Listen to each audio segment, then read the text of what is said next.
Bonjour à tous, très heureux de vous retrouver pour Diaspora, pour cette deuxième saison de Diaspora, l'émission consacrée aux diasporas, aux personnalités de la diaspora. J'ai l'honneur aujourd'hui de recevoir Sandy Abena. Bonjour Sandy. Bonjour François. Tu es influenceuse. Comment faut dire? C'est quoi ton métier en fait? Moi, je ne me considère pas du tout comme influenceuse. Pour moi, je suis. On rend l'antenne, c'est terminé l'émission. Non, les gens disent influenceuse parce qu'il y a beaucoup de personnes qui suivent mon travail sur les réseaux sociaux. Effectivement. Un Instagram avec plein de cas. Donc on voit ton Instagram d'ailleurs. Exactement. Et alors, tu es quoi? Est-ce qu'on peut dire entrepreneur culturel? Explique-nous un peu ce que tu fais. Moi, je me considère comme une globe-trotteuse de l'Afrique et de l'Afro-World. Et ma mission, c'est d'inciter les gens à aussi découvrir notre merveilleux continent et les pays de l'afrodescendance en général. Je note globe-trotteuse de l'Afrique. Alors là, c'est le moment d'expliquer ce que c'est que ce compte Instagram qui s'appelle Abenafrica. Ouais. Et alors, qu'est-ce qu'on y trouve sur ce compte? Alors, sur Abenafrica, l'objectif, c'est de mettre la lumière sur l'histoire et les cultures des communautés noires à travers le voyage. Ça veut dire que moi, j'ai commencé à voyager depuis mes 18 ans sur le continent africain et dans la Caraïbe, l'Amérique latine. Et l'idée, c'est de voyager et en même temps de découvrir les cultures, l'histoire. Si on va en Zambie, quels sont les grands hommes zambiens? Si on va en Côte d'Ivoire, quels sont les plats préférés des Ivoiriens, etc. etc. Ouais. Et de redécouvrir nos cultures à travers nos différents pays. Alors moi, je vais dire plus directement de téléspectateurs que cette dame a trouvé le moyen de vivre sa vie en faisant des voyages. Et elle poste ses vidéos sur Instagram, c'est quand même l'idéal. Et elle nous fait partager aussi la culture, la civilisation, les modes de vie. Donc tu te rends utile et en même temps, quand même, c'est une super vie, quoi. Tout à fait, ouais. C'est ça. Alors, on va te voir parce que tu es d'origine guadeloupéenne, c'est ça? On voit d'ailleurs le décor derrière, c'est guadeloupéen. Papa originaire du Moule, maman originaire du Gosier. Tout à fait. Et dossier déjà, on te voit, tu es toute petite, là, tu as 10 mois. Et tu es où là, sur cette photo? Là, je suis sur une plage au Moule, donc famille côté papa. Et c'était mon tout premier voyage en Guadeloupe. Juste après, j'ai fait mes premiers pas, donc j'ai fait mes pas sur l'île. Ah oui, d'accord. Donc en fait, tu es né à Paris. Oui. Tu vas en Guadeloupe et tu apprends à marcher en Guadeloupe. Et je commence à marcher en Guadeloupe. D'accord. C'est déjà un acte militant. Déjà, bien sûr, dès le début. Tu marches en Guadeloupe. J'en avais même pas encore conscience. Et alors, on va directement plutôt sur les études, parce qu'il y a plein de gens qui doivent se dire comment on devient globe-trotteuse de l'Afrique. Toi, tu as fait des études très traditionnelles, tu es une bonne élève, alors que ce soit école de commerce. Explique-nous un peu comment tu viens à te dire je vais inventer ce nouveau métier. C'est quoi le process? Ok, donc il n'y a pas du tout d'études pour être globe-trotteuse de l'Afrique. Je pense qu'il faut juste le vouloir et le faire. D'accord. Mais effectivement, donc j'ai fait mon bac S, classe préparatoire, école de commerce, master spécialisé en école d'ingénieur. J'arrive dans le monde de l'entreprise et j'arrive en fait à la destination que je pensais être la meilleure par rapport à toutes les années d'études que je fais. Et je me rends compte que je m'ennuie.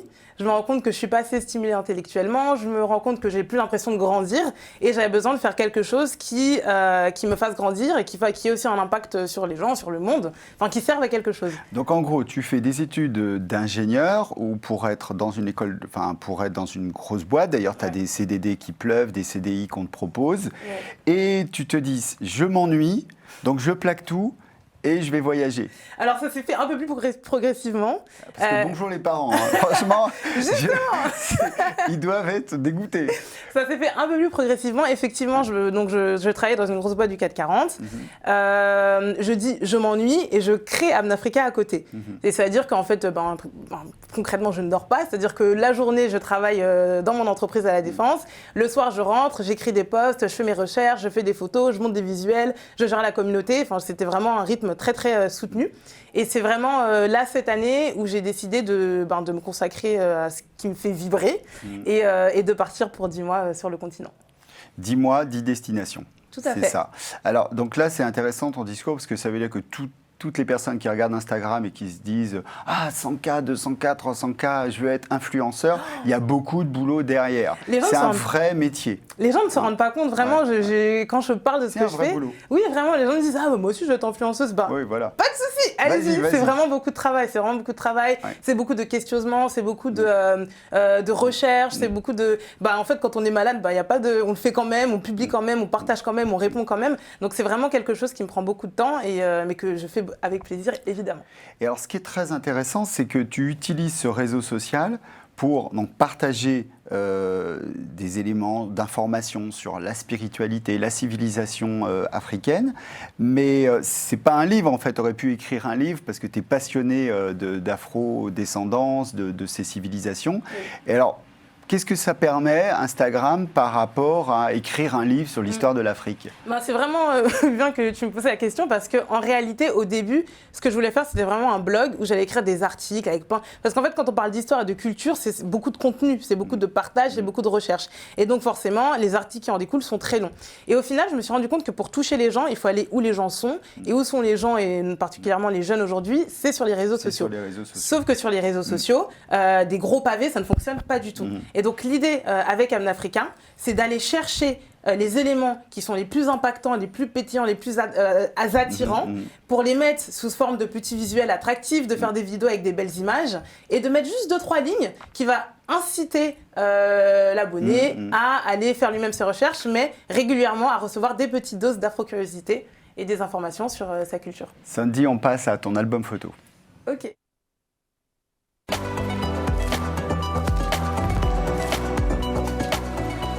Alors plutôt que retracer ta vie, ce qu'on va faire, c'est qu'on va choisir 5 lieux. C'est plutôt toi qui as choisi 5 lieux à nous faire découvrir. Et le 5e lieu, alors ça va être crescendo, hein, on va arriver à la médaille d'or à la fin. Okay. Donc le 5e lieu que tu as choisi, que tu aimes beaucoup, cette photo, c'est une photo de la Tanzanie. Tu es avec un guide Maasai. Oui. Alors, et donc... Cette photo-là, elle nous conduit à ces images que tu postes sur Instagram, que tu vas nous commenter de la Tanzanie. Oui. Donc là, on te voit en Tanzanie. Explique-nous un peu les images qu'on voit. Alors justement, donc là, je suis en Tanzanie. Le guide qu'on voit sur la photo, c'est Alpha, qui était dans son village, mais qui finalement a été dans la ville pour faire son métier de guide. Et ce qu'on voit sur les images, c'est les 2 nuits que j'ai passées dans un village Maasai, près d'Arusha, qui est une ville du nord de la Tanzanie. Et c'était un moment qui a été merveilleux parce que, justement, quand on pense à Tanzanie, on pense surtout à safari, on pense à grosse plage juste à côté avec Zanzibar. Et moi, ça m'a permis de rencontrer et de voir la Tanzanie authentique. La Tanzanie comme on n'a pas l'habitude de la voir, avec ses chants Maasai, avec ce partage de culture, avec ses différences culturelles. Et voilà, c'est ce que j'ai vécu. Quatrième, on a envie vraiment, hein, ça donne vraiment envie de découvrir ces civilisations. La 4e destination que tu as choisie, c'est le Mozambique, et notamment l'archipel de Bazaruto. Oui. Alors là, on te voit sur cette photo, d'ailleurs tu as un signe particulier. Tout à fait. Ce signe-là qui est repris d'ailleurs par tous tes internautes et qui correspond au monument de la Renaissance qu'on voit là, ce monument à Dakar. Oui. Et alors explique-nous un peu pourquoi tu as choisi l'idée, comme je l'ai dit, c'est que je voulais vraiment impacter, je voulais vraiment rassembler. Je ne suis pas sur les réseaux pour me montrer moi, je suis vraiment sur les réseaux pour impacter et pour créer un ensemble. Et je voulais créer un signe de ralliement et qui ait un sens. Et c'est vrai qu'en fait, quand on superpose mon signe au monument de la Renaissance africaine à Dakar, on retrouve justement ça, et c'est toute l'idée d'Amnafrica, c'est un renouveau par rapport à nos racines.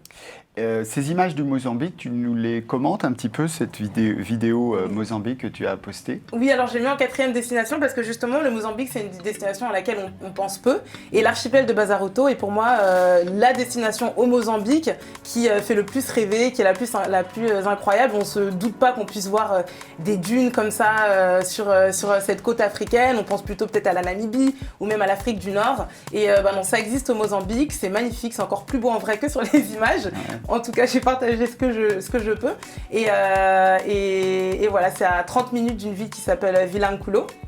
C'est incroyable parce qu'en fait, ça veut dire que quand par exemple, si je suis congolais, je vais aller en Afrique parce que je vais voir ma famille au Congo. Tout à fait. Là, ce que tu es en train d'expliquer, c'est non, si je suis congolais, si je suis guadeloupéen, si je vais en Afrique parce que c'est aussi une destination touristique, et ce tourisme, c'est aussi un tourisme, bon, on le voit là, de rêve, oui, mais c'est aussi un tourisme culturel. Donc, exactement. Il y a tout en Afrique. On n'est pas obligé d'aller en Afrique juste pour voir sa famille, même si c'est... Et pour aller dans le pays de ses origines. On peut aller dans, évidemment, d'autres Au destinations. même titre qu'on va à Bali, on peut aller aussi... Exactement. Et la troisième destination, c'est le Rwanda. Oui. Alors, on te voit là en photo avec un... explique-nous, c'est un monsieur qui récolte le thé. Tout à fait. Donc là, c'est au Rwanda. Je suis à la cueillette de thé avec Abby, qui récolte le thé ce jour-là. C'est une destination que je voulais mettre parce que je trouve que c'est un pays qui vraiment déconstruit tous les clichés qu'on peut avoir sur l'Afrique au niveau de la sécurité, au niveau de la propreté. C'est jamais vu une ville et un pays aussi propre. Je me baladais à 3h du matin sans problème avec mon téléphone en main. Enfin, je voulais vraiment parler du Rwanda parce que c'est un pays auquel on ne pense pas. Quand j'ai dit aux gens que j'y allais tout de suite, ah mais il n'y a pas la guerre là-bas. Non, le génocide, ça fait longtemps que c'est terminé. Et c'était vraiment pour montrer qu'on peut vraiment voyager même dans des pays qui ont des réputations peu envieuses. En réalité, on peut vraiment passer de très bons moments là-bas. Donc là, on est sur le podium, hein, c'est ta destination médaille de bronze. On passe à la destination médaille d'argent. Et là, je sens que beaucoup de gens vont être contents parce que les gens disent « Ah, François, tu reçois que des Congolais ». Non, dans la saison, je vais recevoir tout le monde. Je vais recevoir des Africains du Nord. On a moins reçu, c'est vrai, dans la saison 1, il y aura tout le monde. N'essayez pas de compter le nombre de gens en fonction du pays. Hein. C'est une Afrique. Et là, c'est la RDC. Oui. C'est la République démocratique du Congo. On te voit en photo, là, c'est le baobab de Stanley, ce baobab-là qui est un des plus gros, un baobab géant. Et tu vas nous commenter des images de Kinshasa. Tout à fait. Pourquoi tu as choisi ces images? Alors j'ai choisi ces images parce que c'est vraiment, ça s'inscrit dans l'Afrique qu'on ne nous montre pas. Quand on pense au Congo, on pense tout de suite à guerre, on pense tout de suite à toutes ces images affreuses qu'on a sur le Congo. Et moi j'ai fait un mois là-bas, toute seule, en solo globe-trotteuse, et ça s'est très bien passé. Et justement, je pense que si on montre ces images à n'importe qui dans la rue, on va nous dire que c'est peut-être à New York, ou peut-être dans une ville sud-américaine bien développée, etc.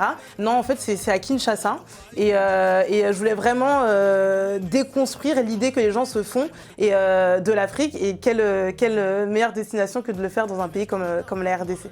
Donc il y a des routes, il y a des voitures, il y a des buildings. Oui, il y a des gens qui courent le dimanche matin pour il y a vraiment voilà, c'est vraiment ça qu'il faut qu'on déconstruise.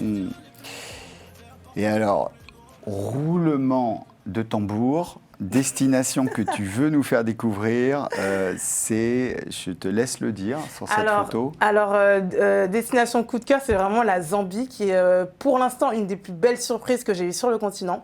Belle surprise parce que pour le coup, c'est vraiment un pays où on n'entend pas du tout parler. Nous, dans le monde francophone, pas du tout, mais on entend quand même parler du Kenya, de l'Afrique du Sud, etc. Mais la Zambie, pas du tout. Destination coup de cœur par rapport aux expériences qu'il y a à vivre là-bas. Destination coup de cœur par rapport à la bienveillance des gens. Là, on me voit sauter... La bienveillance, là, ils t'ont poussé dans le vide plutôt. Alors, c'est pas la bienveillance, là, ils te poussent dans le vide. Là, je me trouve à la frontière entre la Zambie et le Zimbabwe, les gorges de Batoka. Et voilà, c'est magnifique. C'est là où on a les chutes Mosioya-Tunya, que les gens appellent Victoria Falls. Et donc voilà, c'est des choses qui sont grandioses et pour lesquelles on ne se dit pas forcément tiens, je vais aller en vacances là-bas. Et pourtant, on peut vraiment passer des vacances magnifiques là-bas. Et faire du saut à l'élastique en Afrique. Faire du saut à l'élastique, voilà. C'est Victoria Falls. Alors, j'ai remarqué ton accent anglais parfait. Avec l'anglais, tu vas partout en Afrique ou français-anglais, ça suffit pour aller partout en Afrique et communiquer avec les gens? Surtout anglais au final. Si on est francophone, on peut aller dans toute l'Afrique de l'Ouest, l'Afrique centrale. Après, effectivement, si on parle pas anglais, c'est bien l'Afrique centrale et l'Afrique de l'Ouest, c'est déjà très bien. Mais oui, effectivement, le fait de parler anglais, c'est un plus pour connecter tout simplement avec les gens sur place. Sandy, cette émission elle va continuer, même si je sais que les téléspectateurs sont en train de faire leurs valises et préparent leur voyage, leur destination. On va peut-être les aider à préparer leur voyage parce que partir comme ça en Afrique à l'aventure, c'est pas forcément évident. Donc tu as choisi de nous présenter une PME et c'est la partie solidaire.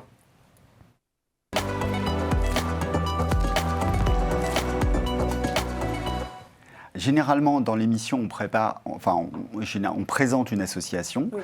Là, c'est un peu différent. On va présenter une start-up. Cette start-up, elle est dirigée par 3 jeunes issus de la diaspora. Donc, on est en plein dans notre thème. Et c'est la start-up Broken Abroad. Alors, tu nous expliques un peu ce que c'est? Alors, j'ai choisi de parler de la start-up Broken Abroad parce que je trouve justement qu'ils sont en train, eux aussi, de changer l'univers, le paysage du voyage en France et bientôt, j'espère pour eux, dans dans le monde. Donc, elle a été créée par 3 jeunes qui étaient encore étudiants à l'époque. Et leur but, c'est vraiment de démocratiser le voyage dans le monde en général. Mais eux, ils ont quand même un gros focus sur l'Afrique parce qu'eux aussi veulent inciter l'afrodescendance à voyager sur le continent. Et leur objectif, c'est de proposer des prix très, très, très intéressants. Pas que aux afrodescendants. Non, tout le monde peut aller sur le site. Là, on montre le site avec la destination Zanzibar. Et tous ceux qui veulent aller, notamment sur le continent africain, avec des. Alors, donc, tu as dit avec des coûts, c'est des bons plans, en fait. Oui, c'est vraiment des bons plans. En fait, ils le faisaient pour eux-mêmes. C'est-à-dire qu'eux voyageaient beaucoup alors qu'ils étaient étudiants. Et ils connaissent un peu toutes les choses qu'il y a à faire pour pouvoir voyager à moindre coût. Et ils se sont dit, tout simplement, on va créer une offre pour en faire profiter le maximum de personnes. Et c'est comme ça que Broken Abroad est arrivé. Très bien, mais je te propose en fait d'écouter Mae West, qui est Mariam Diagne, qui a son deuxième nom, là, Mae West, qui va nous envoyer. Alors, elle ne peut pas être avec nous en Skype ce matin parce que elle est dans un safari. Je crois qu'elle est au Kenya. Tout à fait. Donc, elle nous a fait ce petit cadeau de nous envoyer il y a quelques minutes cette vidéo. Super. Hello tout le monde, moi c'est Mariam, je suis passionnée de voyage et je suis la CEO de Broken Abroad. J'ai voyagé dans plus d'une 50aine de pays depuis plus de 4 ans maintenant et souvent on me demandait quand je postais mes voyages donc sur les réseaux sociaux si j'étais riche. Alors riche non, pas du tout, mais juste super douée pour dénicher des bons plans. Mais ces bons plans, moi je voulais pas qu'ils me profitent à moi seule. Et puis un jour, j'ai rencontré Junior et Steven qui sont aussi passionnés de voyage et avides de partage. Et c'est comme ça que Broken Abroad est né. Alors Broken Abroad, c'est quoi? C'est une plateforme de voyage qui va rendre accessibles les voyages dans le monde entier à tout le monde par le biais de 3 services. 1, les bons plans du jour. Donc c'est des bons plans quotidiens qu'on va retrouver sur le site internet pour voyager partout dans le monde, à prix vraiment coûtant. Ensuite, on a les bons plans personnalisés. Donc ça va être des offres sur mesure conçues spécialement pour vous. Et enfin, la possibilité de trouver des compagnons de voyage selon ses goûts, ses centres d'intérêt et le type de voyage qu'on veut réaliser. Aujourd'hui, Broken Abroad, c'est près de 100 000 abonnés sur les réseaux sociaux, près de 100 000 brokies et près de 70 000 abonnés sur le site internet. On en est super fiers parce qu'on a lancé Broken Abroad juste avant la pandémie, donc près de 6 mois avant. Et on est super fiers d'avoir quand même réussi à faire voyager des personnes et quand même réussi à faire découvrir des pays. En parlant de découverte, vous pourrez voir sur Broken Abroad qu'on met souvent en avant les destinations africaines. Tout d'abord parce que nous sommes l'équipe de Broken Abroad, Junior, Steven et moi-même africains. Mais aussi parce que pour nous, c'était super important de mettre notre pierre à l'édifice, de pouvoir permettre de changer les idées reçues qu'on a sur l'Afrique. Par exemple, on sait que sur plein de sites internet d'entreprises de voyage, les destinations africaines, elles sont sous-représentées. On a très peu de destinations africaines. Généralement, c'est le Maroc, le Sénégal, l'Afrique du Sud, le Kenya. D'ailleurs, je suis au Kenya aujourd'hui. Et c'est des destinations qui sont très bien, mais l'Afrique, elle est plurielle. On veut montrer qu'il y a énormément de pays en Afrique, qu'il y a énormément de culture en Afrique et que c'est très important de voir de soi-même. Et c'est pour ça qu'on permet, via Broken Abroad, de découvrir ces destinations, de découvrir qu'il y a énormément de choses incroyables à voir en Afrique et que c'est possible même avec un petit budget. Aujourd'hui, on est super content de participer à cette émission Télé-Sud aux côtés d'Aben Africa. Moi, je l'ai rencontré il y a 3-4 ans lors d'une conférence sur les voyages en Afrique d'ailleurs. Et depuis, je suis son évolution. Elle est incroyable, le travail qu'elle propose, le contenu qu'elle propose, c'est un travail dingue. Elle le fait toute seule. C'est monstrueux, c'est incroyable. Et je suis super fière d'elle et j'espère qu'elle va aller très loin et qu'elle va permettre de vraiment pouvoir changer l'image que le monde a de l'Afrique. Et j'espère qu'elle va encore plus motiver le monde à voyager en Afrique. Merci à Mariam. Donc c'était un peu vraiment ton coup de cœur et c'est devenu aussi le nôtre. Hein. C'est vrai quand tu as dit tiens moi je veux présenter une start-up, moi j'ai dit attention l'émission on présente plus des associations solidaires, mais là c'est vraiment une start-up d'abord de jeunes issus de la diaspora. Et on s'est dit, non, un petit coup de pouce et de pub gratuit, ça fait pas de mal. Et c'est aussi l'objet de l'émission, hein, de mettre en avant ces jeunes entrepreneurs issus de la diaspora. Et on va passer maintenant à ton objet fétiche.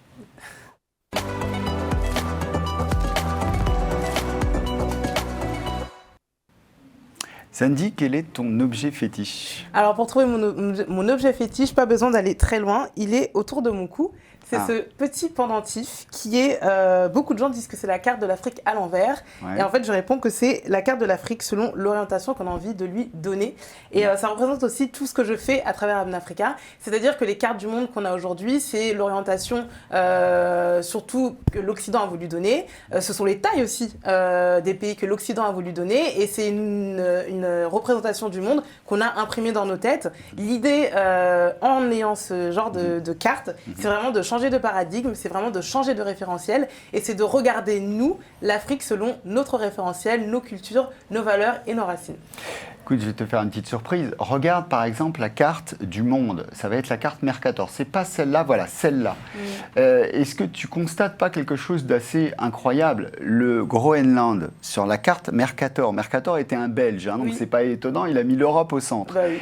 Eh bien, le Groenland est de la même dimension que l'Afrique, et même plus grand que l'Afrique. Alors, je rappelle à tout le monde que le Groenland est 14 fois plus petit que l'Afrique. Alors, la surprise que je voulais te faire, c'est l'autre carte. On va la mettre en grand, hein, l'autre carte, c'est la carte de l'Afrique. Mettez-la, ne vous mettez plus cette carte-là. Non, on veut plus cette carte. On veut la carte de gauche, là. On veut la carte de l'Afrique, afrocentrée. Voilà.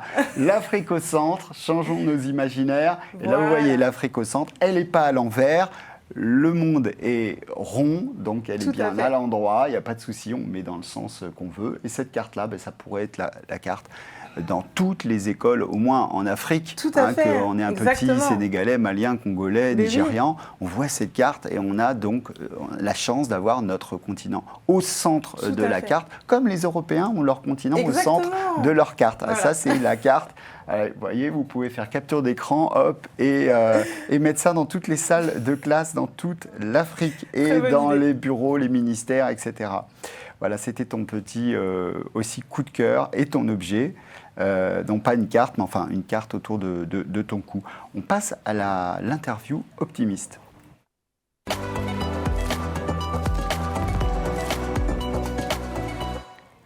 Sandy, quelle est ta définition du bonheur? Moi, c'est très simple. La définition du bonheur, c'est être aligné avec soi-même. Très bien. Et avec ses valeurs, c'est ça? Aligné avec ses valeurs. On est souvent là à la recherche du plaisir, d'être tout le temps heureux. Je pense que vraiment, la définition du bonheur, c'est tout simplement être en paix. Et pour être en paix, il faut avoir des actions, des dires, des mots qui sont alignés avec ce que nous sommes vraiment. La vérité. Ta raison d'espérer? Ma raison d'espérer, la nouvelle génération afrodescendante qui est en train d'arriver. Ton conseil pour être heureuse, ce que tu aimes faire, à part voyager, qu'est-ce que tu aimes faire? Tu as dit manger, je crois. Manger, et plus particulièrement, manger quoi? Des bananes plantains. Moi, vous m'avez posé des questions, j'ai répondu véritablement ce qui me rend heureuse. Alors, on va te faire un petit jeu. Banane plantain, image banane plantain, s'il vous plaît. Et l'image à droite ou à gauche? Parce qu'il y a différentes manières de manger le banane plantain. Sans aucune hésitation, on est à gauche. À gauche, donc c'est en lamelles, en frites, pas les petits ronds comme ça. Non, ça ni pas... les carrés. Ni les carrés, ni les hanches. Je suis team. En lamelles. Tu es team banane plantain façon. Voilà. Non, c'est vrai que la plupart des gens sont d'accord avec toi. Ton livre préféré, le livre qui te rend heureuse? Afrotopia de Phil Winsor, qui est un livre incroyable. Tu as 10 secondes pour nous inciter à lire ce livre. Afrotopia, qui est un livre incroyable parce que justement c'est un livre qui nous permet de changer de référentiel, de penser l'Afrique autrement et de penser l'Afrique avec un regard optimiste. Et en plus c'est l'objet de l'interview, donc c'est parfait. Tu es quand même un peu influenceuse, hein, parce que 10 secondes, bing, à 8 secondes, tu avais déjà vendu le truc. Bravo. Ta série préférée? Ce serait plutôt un univers. Ouais. Donc c'est l'univers Shondaland qui a créé la réalisatrice Shonda Rhimes aux États-Unis, parce que tout ce qu'elle a créé autour de How to Get Away with Murder, autour de Grey's Anatomy, elle a vraiment changé en termes de représentation et en termes de représentation pour les femmes noires et pour les hommes et les femmes noires tout simplement. Beaucoup de choses. Ton moment préféré de la journée?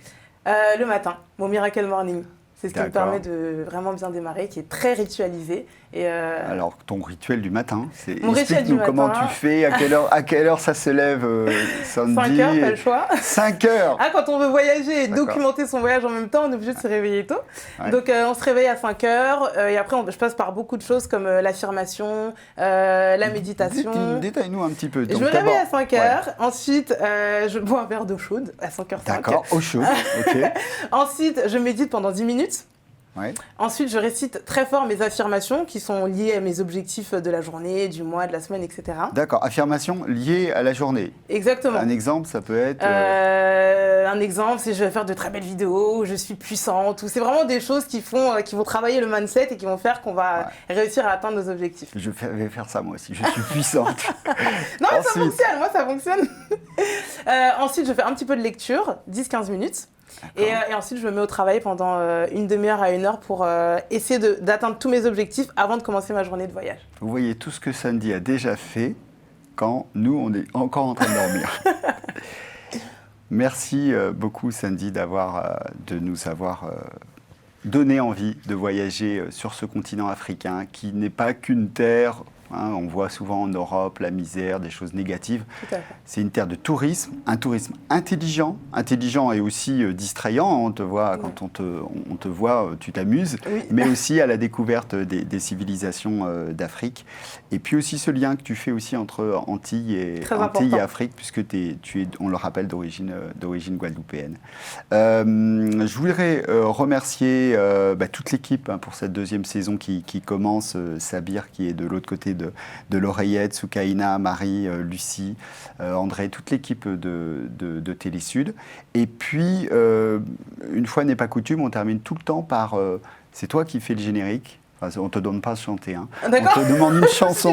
On te demande une chanson et c'est cette chanson qui sert de générique. Donc une chanson qui te plaît, qui te rend heureuse, que tu aimes écouter ou qui te représente, ça serait quoi?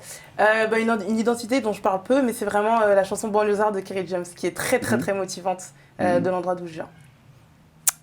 Et tu viens d'où exactement? Du 95. Du 95, 9-5 en force, Kerry James, Banlieusard. Bonne semaine à tous. Merci Sandy. Merci. Qui ne disent pas toujours ce que l'on veut entendre. Parce que la vie est un combat. Pour ceux d'en haut comme pour ceux d'en bas.